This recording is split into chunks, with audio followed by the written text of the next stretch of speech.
सनातन धर्म को आगे बढ़ाने के उद्देश्य से देश भर के साधु संत और धर्म गुरुओं ने सनातन बोर्ड बनाने की अपनी इस मांग को तीव्र गति प्रदान की है। राजधानी राष्ट्रीय क्षेत्र दिल्ली में भी अब संतों ने अपना जमावड़ा जमा लिया है और सनातन बोर्ड बनाने की गति को बढ़ावा देना भी शुरू कर दिया है। इसी कड़ी में उत्तर पूर्वी जिले में यमुना खादर में चल रही देवकी नंदन ठाकुर महाराज जी की कथा में सनातन धर्म को आगे बढ़ाने के उद्देश्य से पहुंचे दिग्गज धर्म गुरुओं ने सनातन बोर्ड बनाए जाने की मांग मीडिया के समक्ष रखी और मीडिया के जरिए सरकार तक पहुंचाने का अनुरोध भी किया। इस भव्य कथा में पहुंचे सनातन धर्म गुरुओं का क्या कुछ सनातन बोर्ड मंगाए जाने की मांग की गई, सुनिए उन्हीं की जुबानी। देखिए, भारत एक सनातन राष्ट्र है। सनातन वो है जो सत्य है, जो शाश्वत है, जो सबके कल्याण की कामना करता है। भारत को कृषि प्रधान देश माना जाता है, मगर मैं पूज्य सुधांशु जी महाराज की उपस्थिति में ये कहना चाहता हूँ कि कृषि प्रधान देश होने के साथ साथ ये ऋषि प्रधान देश है। भारत के ऋषि मुनि महात्माओं ने, संतों ने इस राष्ट्र को शक्ति देने का काम किया है, राष्ट्र की एकता के लिए अपना बलिदान दिया है। महर्षि दधीची से लेकर के आज तक ऋषि मुनि महात्मा इस राष्ट्र को सशक्त करने के लिए कार्य कर रहे हैं और कार्य करते रहेंगे। जहां तक सवाल है बोर्ड का, सनातन बोर्ड का, तो इस देश में मैं समझता हूं कि राज्यों को मिलाकर के हजारों बोर्ड है। सुन्नी बोर्ड है, शिया बोर्ड है, वक्फ बोर्ड है, सीबीएसई बोर्ड है, आईसीएसई बोर्ड है, हर जगह हजारों बोर्ड है। तो अगर सनातन को मानने वाले सनातन बोर्ड की मांग कर रहे हैं तो इसमें प्रॉब्लम क्या है?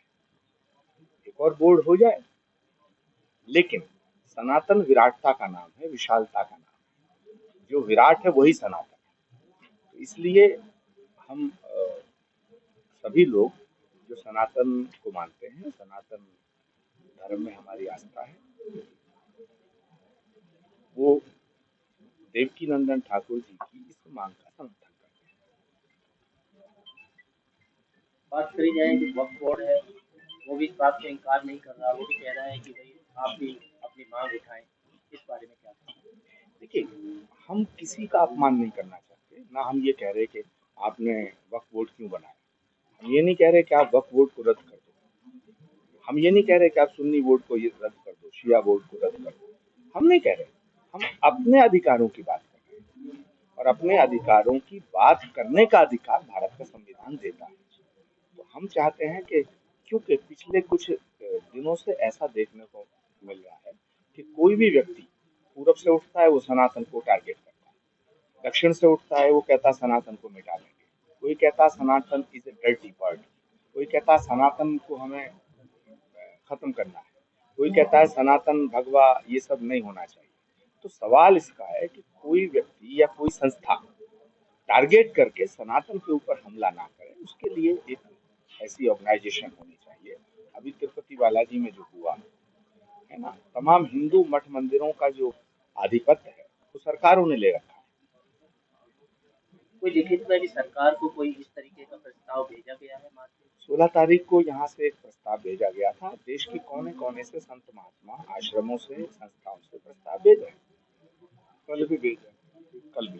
कल दिल्ली संत महामंडल की एक बैठक थी अक्षरधाम में, वहाँ सभी संत उपस्थित थे और इन मांगों का समर्थन सनातन को मानने वाली सभी संस्थाएं कर रही हैं। विश्व जागृति मिशन एक बहुत बड़ा पूरे विश्व में, पूरी दुनिया में महाराज श्री की, जिसकी स्थापना महाराज श्री के द्वारा हुई है, और श्री कल्कि धाम भगवान का अवतार जहाँ होगा, श्री कल्कि भगवान का अवतार जहाँ होगा, उसी धरती से मैं आया। श्री कल्कि पीठ के पीठाधीश्वर के रूप में अभी अयोध्या जी से पधारेंगे। हम सब लोग, हम अलग मतांतर के हो सकते हैं, हमारे विषय अलग भी हो सकते हैं, लेकिन सनातन के नाम पे हम सब एक हैं। यूपी के सीएम योगी जी ने कहा है कि कटोगे तो बटोगे, तो उस पर क्या कहेंगे आप? देखिए, इतिहास साक्षी है कि भारत एक बार बटा है 1947 में। और एक यूनिवर्सल ट्रुथ है कि जब बटता है, कटता है, छटता है तो घटता है। बांग्लादेश, अफगानिस्तान, काबुल, कंधार, ढाका, पाकिस्तान सब भारत का हिस्सा था। तो यदि हम एक रहेंगे तो सशक्त रहेंगे। संघे शक्ति कलयुगे, एक सूत्र है ना, unity is the force of nation. एकता में बल है, लोकतंत्र में एकता में बल है। तो योगी जी ने ये तो नहीं कहा कि हिंदू कटेंगे तो बटेंगे, बटेंगे तो कटेंगे। उन्होंने कहा एक रहोगे नेक रहोगे। प्रधानमंत्री जी ने भी यही कहा, एक रहोगे सेफ रहोगे। तो ये भारत की एकता का सूत्र दिया है। इसको दूसरे लोग संकीर्ण दृष्टिकोण से देख करके इसको धर्म के आधार पर देख रहे हैं, ये ठीक नहीं है, ये बेईमानी है। विपक्ष के कुछ नेता इस विषय को हिंदू और मुसलमान के बीच में खाई पैदा करने के लिए यूज कर रहे हैं। योगी जी का वक्तव्य या मोदी जी का वक्तव्य अगर ऐसा हो कि हिंदू एक रहेंगे, उन्होंने हिंदू शब्द का प्रयोग भी नहीं किया, तो फिर नियत को साफ रख के और भारत की एकता की बात करनी चाहिए। नदी यहाँ है और कृष्ण भगवान की कथा व्यथा हरने के लिए चल रही है और देवकी नंदन ठाकुर तो स्वयं ही नाम भी साथ में वही है। लेकिन सबसे बड़ी बात यह है कि सनातन संस्कृति के संवाहक बनकर जिस प्रकार से देवकी नंदन ठाकुर कार्य कर रहे हैं और इस समय की जो युग के स्वर को, युग की आवाज को उठा रहे हैं, निश्चित रूप से उनका समर्थन करने के लिए हम लोग यहाँ उपस्थित हैं। सनातन बोर्ड की मांग उठाई गई है हमारे देश के संतों ने, बड़ा अच्छा लगता है, बनना भी चाहिए। सनातन बोर्ड की इस समय आवश्यकता है, क्योंकि स्थान स्थान पर जिस प्रकार से मंदिरों में अनेक अनेक प्रकार से अपवित्रता का कार्य करने के लिए कुछ निहित स्वार्थी लोग कार्य कर रहे हैं, ऐसी स्थिति में आवश्यक हो जाता है। बहुत बार ये भी होता है कि हिंदू हितों से लेकर के सनातन के मूल्यों को और संस्कृति को सुरक्षित रखने के लिए एक ऐसे बोर्ड की आवश्यकता अवश्य है जो पूरे भारतवर्ष में कार्य कर सके और सभी राज्य उसको माने भी सही और सभी मत पंथ और संप्रदाय के लोग उसके प्रति सम्मान दे सकें। क्योंकि यहाँ ये दृष्टि नहीं रखी गई हम किसी का विरोध करने वाले हैं। सहिष्णु समाज निरंतर शांति का, भाईचारे का, प्रेम का संदेश देता रहा है। इस रूप में यह सनातन बोर्ड यदि बनता है तो निश्चित रूप से इससे सौहार्द ही पैदा होगा, वैमनस्यता की कोई भी कहीं गुंजाइश नहीं। क्यों खत्म होना चाहिए? मांगे उठने के सुधार के लिए बहुत सारी बातें हो रही हैं और हम लोग ये देखते ही हैं कि जब नदी नालों को भी साफ सफाई होती है तो बहुत सारी चीजें समय के साथ में ऐसी आ जाती हैं कि समाज की ओर से मांग उठती है। और इस समय ये मांग जो सुधार के लिए है, किसी का अधिकार हनन करने के लिए नहीं है। इसलिए इसका सम्मान होना चाहिए कि जिस रूप में सुधार की मांग की जा रही है वो सुधार होना चाहिए। सनातन के संवर्धन का ही है, सब सनातनी संवर्धित हो। और सनातन तो सहिष्णु है। हम तो सबको हृदय से लगाने वाले लोग हैं, आरती पूजा करने वाले लोग हैं। हम तो प्रसाद खिला के, आरती करके, स्वागत करके, सत्कार करके, पुष्प चढ़ाकर और प्रेम से गले लगाकर सबको रखने वाले लोग हैं। तो हमें तो ये अधिकार बहुत पूर्व से वैसे तो था ही, होना ही चाहिए था, लेकिन ये आधिकारिक तौर पर हमारा मतलब संपूर्ण अधिकार है, ये मिलना ही चाहिए। क्योंकि जब तक नीति, राजनीति, धर्म नीति ये एक साथ नहीं होंगे तो सनातन का विकास कैसे होगा। 16 तारीख को भी सनातन की संसद लगी थी, क्या इस बार आर पार होगा? देखिए, आर पार तो हम सब तो संत हैं, हम माला करने वाले लोग हैं। आवश्यकता लगे तो हमारे संतों में कुछ भाले वाले संत रहते हैं, तो हम सब तो सहिष्णुता की बात करते हैं। आर पार में क्या, हम तो भगवान के भक्त हैं और हम भगवान से भजन करते हैं, भगवान से प्रार्थना करते हैं कि ये सब होना चाहिए। हम सहिष्णुता से, प्रेम से, सत्कार से और आदर के साथ, ये शिक्षा है ना। हम तो वेद पढ़ाते हैं, वेद पढ़ते हैं, शास्त्र पढ़ाते हैं, शास्त्र पढ़ते हैं। पढ़ाई में, शिक्षा में यही तो है, यही तो हम दुनिया को सिखाते हैं, सहिष्णुता से। अब देखिए, यहाँ भागवत यानी संकटों के हरण करने की गाथा है। इसमें हम कह रहे हैं, हम सबका कल्याण करते करते आगे बढ़ते हुए इस बात को कह रहे हैं, रार नहीं ठानेंगे, हार नहीं मानेंगे, अपनी बात सहिष्णुता से करूंगा। आज के टाइम में क्या अब अस्त्र की आवश्यकता पड़ेगी कि अब हमारे भगवान भी सभी के पास में अस्त्र थे, क्या आज हमारे युवा पीढ़ी को भी जरूरत है उसकी? हमारी वाणी में ही हमारी बोली ही गोली है। हमारे सब भगवानों के पास तो अस्त्र ही है। हमारा असली अस्त्र जो है वो तो ज्ञान ही है ना, वाणी है। थैंक यू, धन्यवाद। चाहिए वहाँ कुरीति, कुनीति, कुविचार और कुसंस्कार बंद होना चाहिए।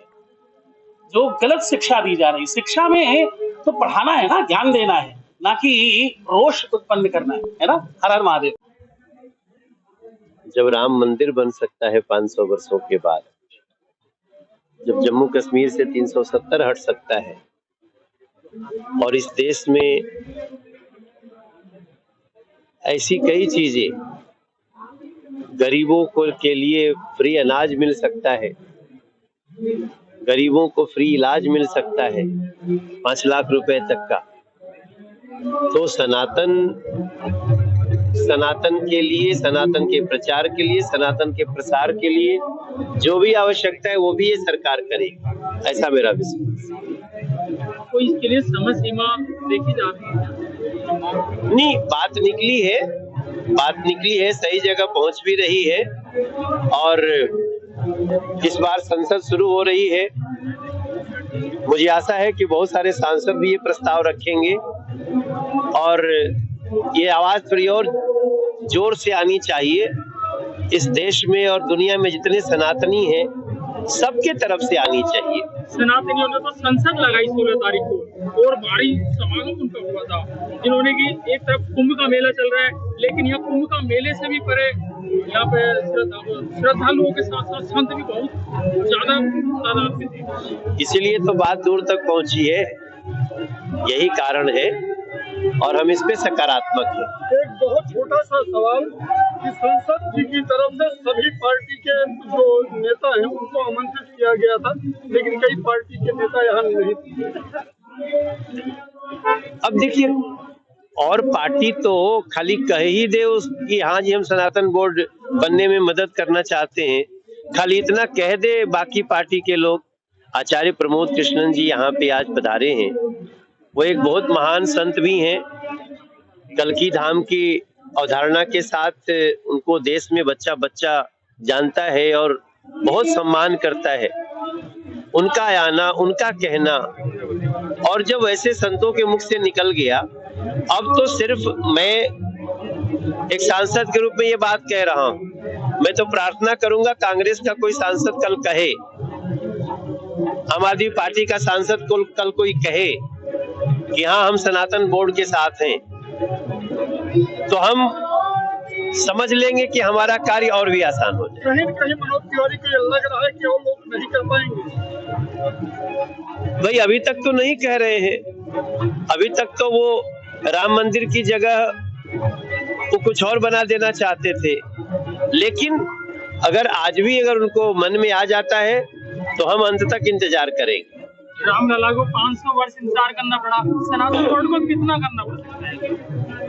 देखिए, सनातन को इतना इंतजार नहीं करना पड़ेगा, क्योंकि 500 साल बाद ही सही, लेकिन कुछ ऐसे लोग आए जो राम की सत्ता में, राम की संस्कृति में विश्वास करते थे, तो अब उतना देर